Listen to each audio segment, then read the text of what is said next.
Today's experiment involves open flame, boiling water, and some metal parts with some kind of sharp edges. I always make safe choices when I do science experiments at home, and you should too, anytime you do science at home. Thanks.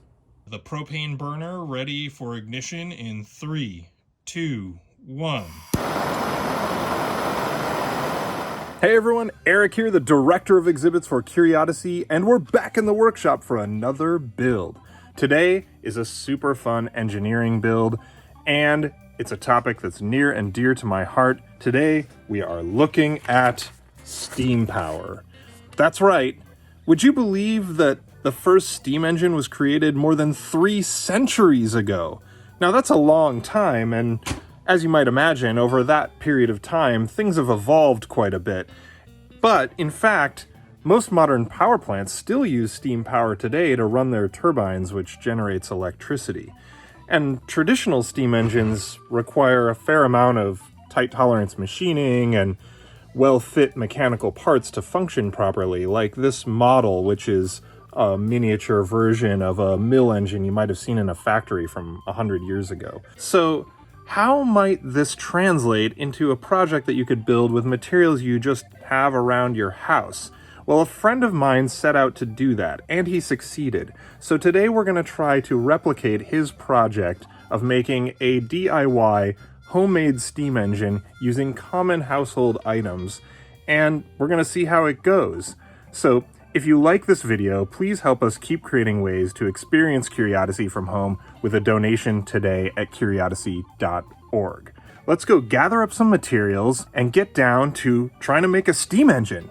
Okay, so here is the hodgepodge of stuff that I'm going to be using for this project. And this is a antique toy steam engine made in England. Now, the reason I wanted to show this is because this has some similarities to what we're going to be doing. This has a very simple type of boiler.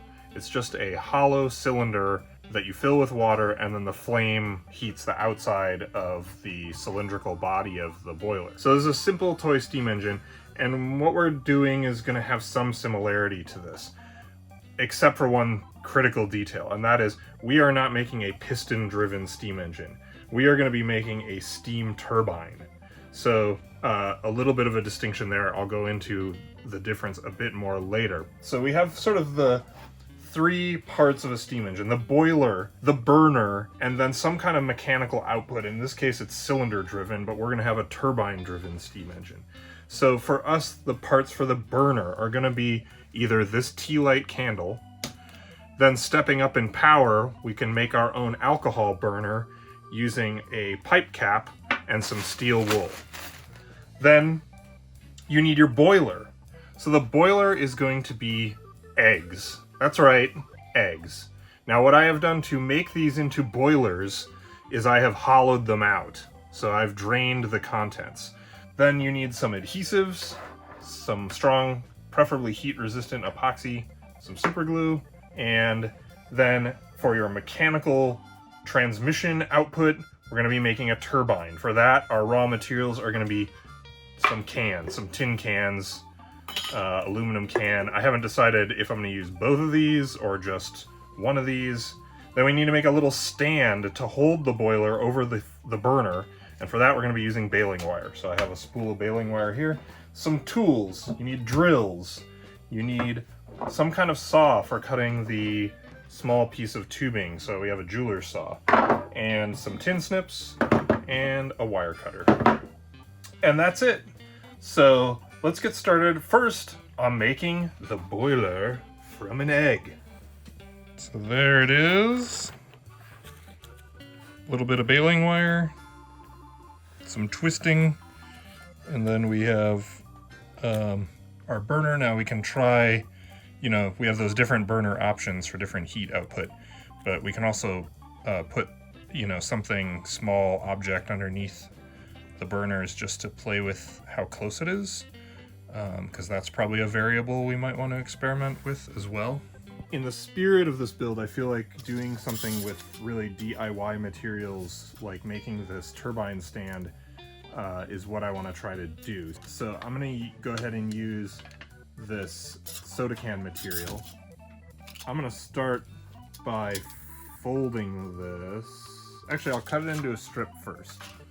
So let me grab this. With this thin aluminum on a soda can, you can just use scissors. I wouldn't necessarily use your best scissors from your sewing kit, but it's soft and thin enough that you're not gonna hurt the scissors really. So, and the first thing actually I'm gonna do is fold the bottom of this using these pliers to create the base. So I'll choose a nice point somewhere in here and just put a fold.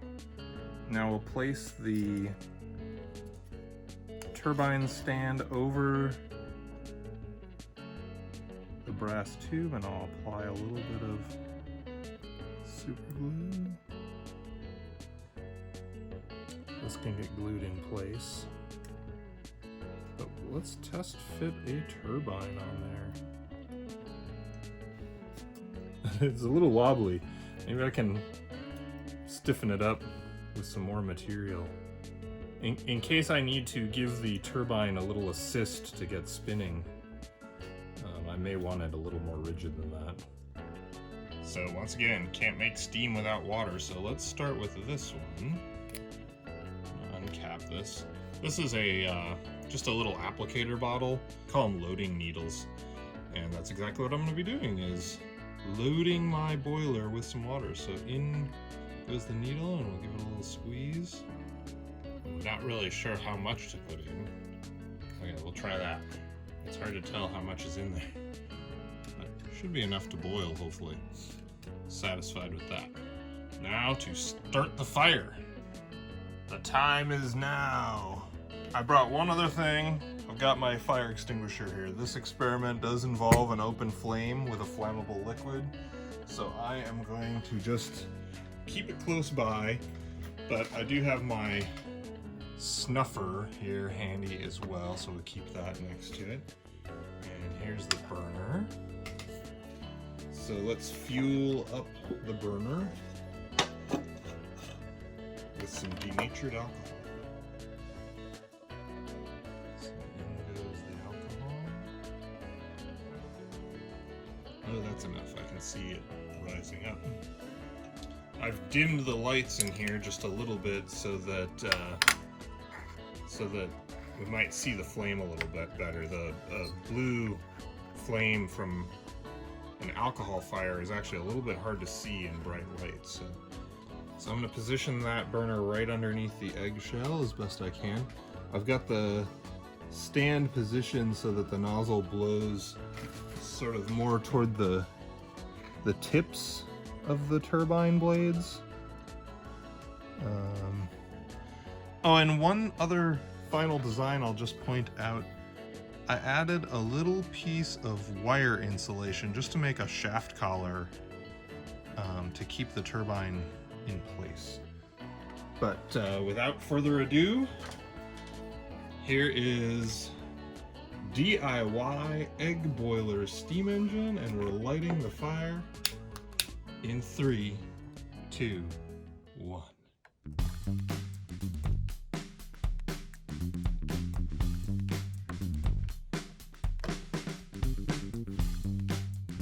Okay, fire is lit. Now we wait patiently for the water to boil. Okay. The egg definitely got hot. It's still got a fair amount of water in it, so I'm wondering if just my amount of heat was not sufficient to rapidly boil the water inside strong enough to produce the steam we want. So I've added another riser block to the burner. I'm going to actually just continue with this same burner for right now, and so we'll give this another go. Okay, lighting in 3, 2, 1.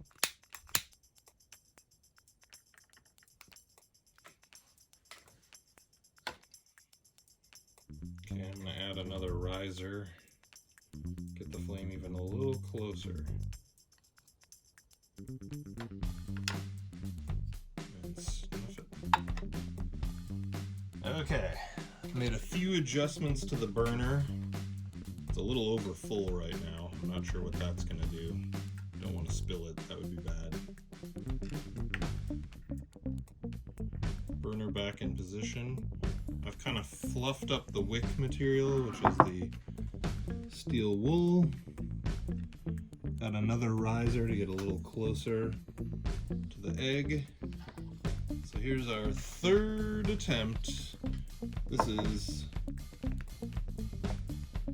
third attempt with a slightly modified burner and a little bit closer. 3, 2, 1.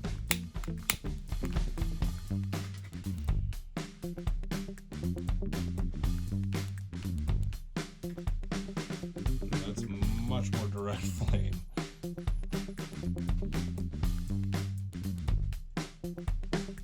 Oh, it's more lively already. Way more lively. Oh!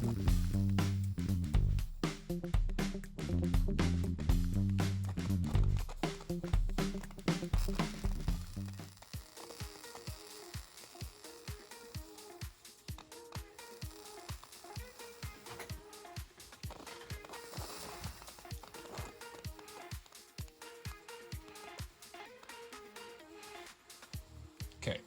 Interestingly, this is way more lively, but the problem I'm now having is there's so much condensation on the blades of my turbine that I think it's actually weighing them down.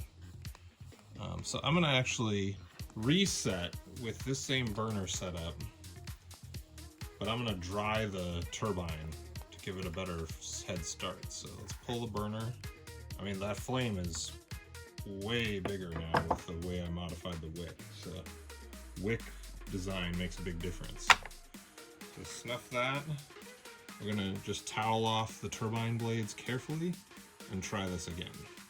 All right, we're on position, firing up the egg turbine engine in 3, 2, 1.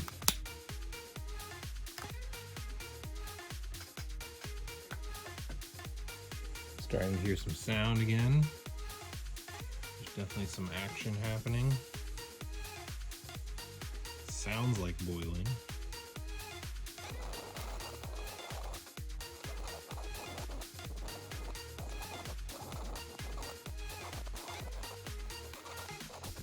A little bit of motion.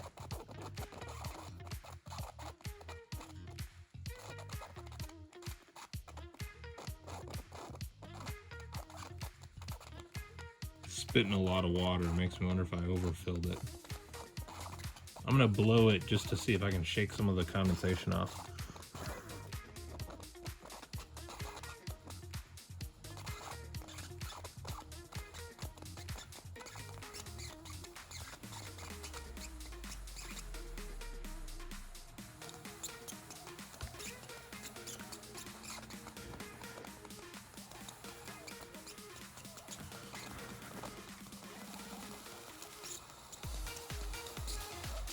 It's going! It's going, I'm not blowing on it! It's working! It's working! It's a steam turbine with an egg boiler! It's going faster and faster.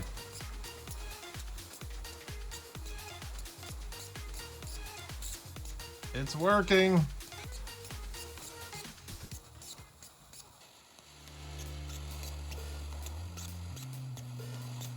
There it is.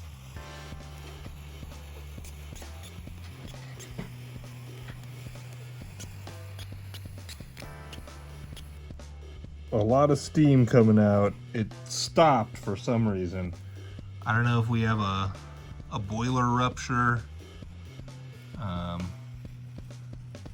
But I'm gonna reset. There's a lot of discoloration on the eggshell after this test, but we had a success. So I'm gonna pull the burner and let this cool down and take an inspection of what we have here.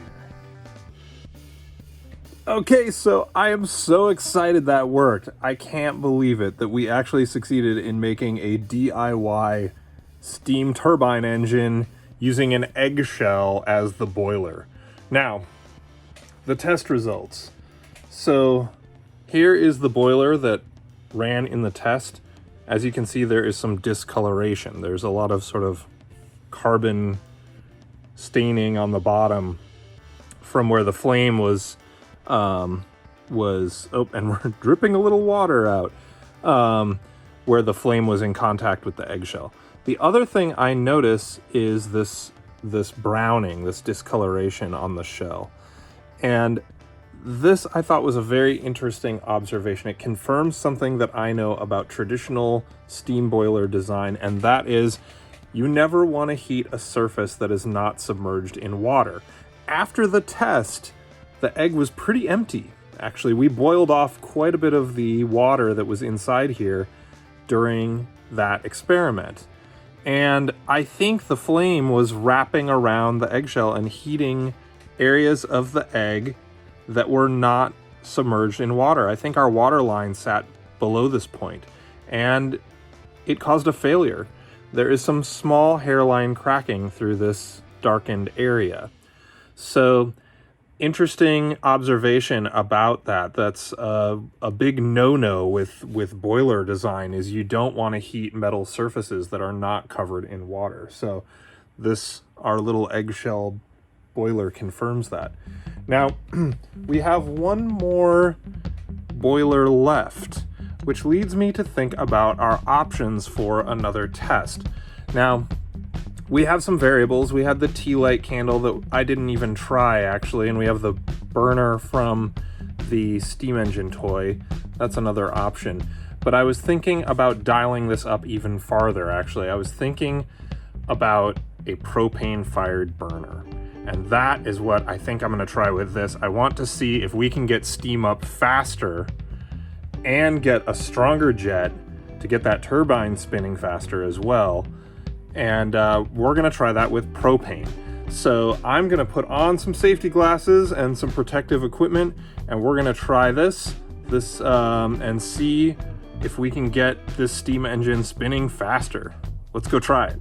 So we have some safety equipment at the ready, but we're going to try to superpower this burner. So we've got the propane burner ready for ignition in 3, 2, 1.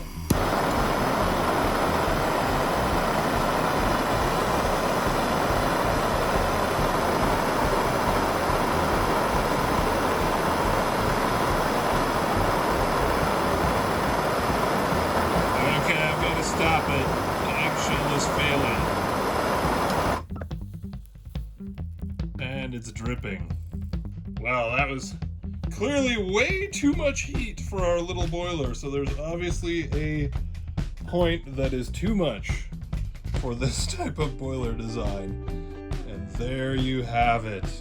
Again, notice that discoloration though, right? Probably, I'm imagining, above the water line. So that's the indicator. All right, let's go regroup back over at the workbench. Okay, so, wow. I mean, this boiler didn't stand a chance. In retrospect, I probably should have seen that coming, but hey, we learned that the alcohol burner was probably the right balance for the right amount of heat output to create steam to run our turbine, but not immediately destroy the boiler the way the propane flame did. So, overall, I think this was a great, successful experiment. I was super excited to see that turbine run off of water boiling inside an eggshell.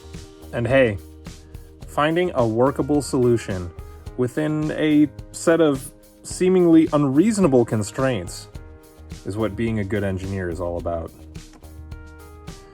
I want to thank my good friend Henner Meinhold, who came up with the idea for this project. And I really hope you had as much fun as I did. So thanks for watching. Please help us to keep creating science exhibits and zoo programs you can enjoy at home with a donation today at Curiodyssey.org. We'll see you again.